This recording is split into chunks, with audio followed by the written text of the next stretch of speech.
Je vous invite à prendre votre Bible dans la première lettre de Jean, chapitre 2, versets 15 à 17.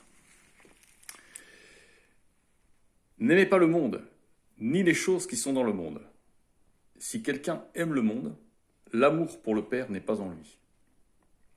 Parce que tout ce qui est dans le monde, le désir de la chair et le désir des yeux, et l'orgueilleux étalage de ses moyens d'existence, ne vient pas du Père, mais vient du monde.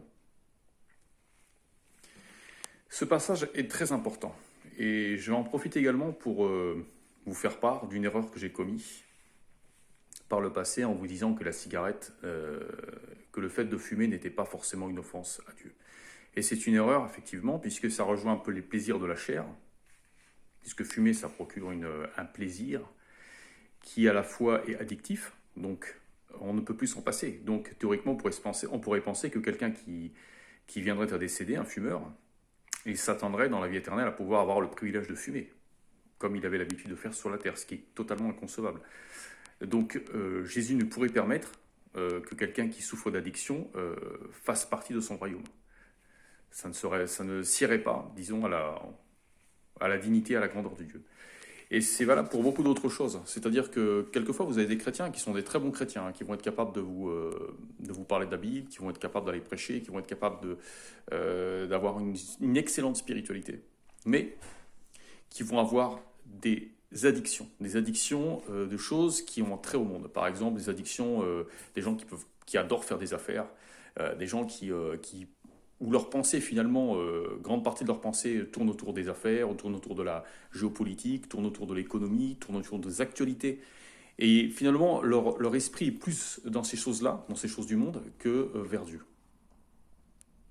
Et ça, c'est un piège. Ça, c'est un piège parce qu'il faut bien se dire que que Jésus ne pourra permettre à des personnes souffrant de ce genre d'addiction, de ce genre de tic, qui ne peuvent pas s'empêcher le matin au réveil de regarder les actualités, le matin au réveil de regarder les cours de bourse, le matin au réveil de regarder, etc., des tas de choses, un peu comme un alcoolique finalement qui ne peut pas s'empêcher de boire, ne serait-ce qu'au réveil.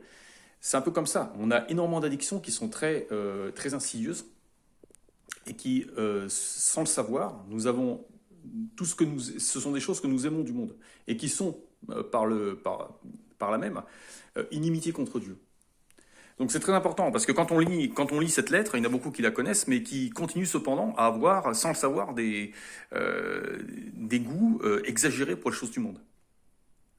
Il y a beaucoup de chrétiens qui sont excellents, par exemple, dans les réunions. Vous allez avoir des témoins de Jéhovah, par exemple, qui sont des gens bien. Je dis pas que ce sont je dis pas que ce sont nécessairement des gens pas honnêtes. Non, ça peut être des très bons chrétiens, mais qui vont avoir un goût pour l'argent, qui vont avoir un goût pour l'étalage de leurs moyens d'existence. Et là, comme nous venons de voir dans la première lettre de Jean, ça ne sied pas, ça ne plaît pas à Dieu. Donc si ça ne plaît pas à Dieu, si on prétend vouloir entrer dans le royaume de Dieu, ce sont des choses qui nous empêcheront d'y rentrer. Et il y en a beaucoup qui viendront et qui diront, mais on a bien le droit de. Parce que quand vous allez lire ça, oui, beaucoup de gens vont vous dire on a bien le droit d'aimer les affaires, on a bien le droit d'aimer fumer, on a bien le droit d'aimer boire, on a bien le droit d'aimer ceci. Oui, vous pouvez aimer, et oui, je dirais oui et non à la fois. C'est-à-dire que il faut voir les choses du monde avec modération. C'est-à-dire si de temps en temps vous fumez une cigarette, c'est pas grave. Si de temps en temps vous buvez un verre, c'est pas grave. Si de temps en temps vous faites des affaires, c'est pas grave. Si de temps en temps, une fois par jour, vous regardez les actualités, vous regardez la géopolitique, vous regardez le cours de bourse, c'est pas grave. Mais quand vous avez toute la journée votre esprit focalisé là-dessus, ou vos inquiétudes focalisées là-dessus, c'est pas sain pour vous. Et sans ça, si vous voulez que je ne suis pas ici, une nouvelle fois, je le réitère, je ne suis pas un pasteur, je ne suis pas un enseignant. Je partage avec vous des réflexions que j'ai, qui peuvent en intéresser certains et certaines. Donc je vous dis, méfiez-vous. Détachez-vous absolument des choses du monde. N'arrivez pas après devant Jésus disant « Oui, mais j'aimais bien sur la terre, j'aimais bien faire ça, pourquoi je ne peux plus le faire maintenant dans ton royaume ?» Jésus ne va pas accepter ça. Jésus, ce qu'il accepte, c'est qu'on adhère à fond au dessein de son Père, au dessein du royaume de Dieu, qu'on adhère à fond à tous les principes de Dieu, qu'on comprenne pourquoi le royaume de Dieu est la meilleure chose vers laquelle nous puissions aspirer, et que nous soyons vraiment motivés par ça. Motivés, que nous aspirions à ça en ayant conscience que c'est la meilleure chose qui puisse nous arriver, la meilleure chose qui puisse advenir à l'humanité. Voilà, cette courte vidéo pour partager avec vous ce commentaire sur la première lettre de Jean, chapitre 2, versets 15 à 17. J'espère que certains parmi vous y verront plus clair et j'attends bien sûr vos commentaires.